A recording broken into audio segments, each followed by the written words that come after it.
ભાઈઓ બહેનો, ખેતી પહેલા પણ કરતા હતા, જમીન પહેલા પણ હતી, પણ ઉત્પાદન કેટલું થતું હતું?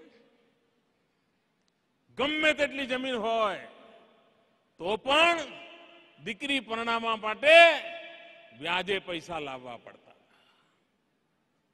માંડ કરીને 12 મહિના ચાલતા હોય, ઘરમાં એકાદ માણસ માંદું પડી ગયો તો વળી ક્યાંકથી વ્યાજે પૈસા લાવવા પડતા હતા. એવા દિવસો હતા. કૃષિ મહોત્સવને કારણે ખેતીનો ખર્ચ કેમ ઘટાડાય, જમીન કેમ સુધારાય, પાણી કેમ બચાવાય, વાવેતર કેવી રીતે કરાય, કાળજી કેવી રીતે લેવાય, એક એક નાની નાની વસ્તુઓનો સમજ આપવામાં આવી.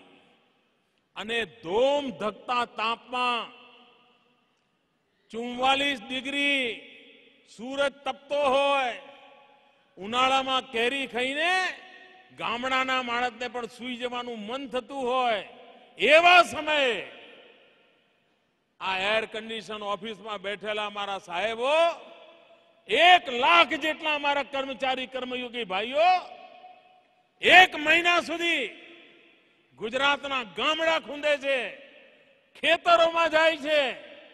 કૃષિ યુનિવર્સિટીમાં વેકેશન હોય, એ વેકેશન છોડીને વૈજ્ઞાનિકો, કૃષિ યુનિવર્સિટીના પ્રાધ્યાપકો 1 મહિના માટે ગામડે ગામડે ખેડૂતોને મળે છે. એક મોટી મહેનત કરીએ છીએ અને એનું પરિણામ કેવું આવ્યું છે? ખેતીમાં કેટલો મોટો ફાલ ઉતરવા માંડ્યો છે. આજે ગુજરાતના ગામડામાં પહેલા માંડ 2 કે 3 સાયકલો હોય ગામડામાં, માંડ 2 કે 3 સાયકલો, એકાદ ટ્રેક્ટર હોય ગામમાં.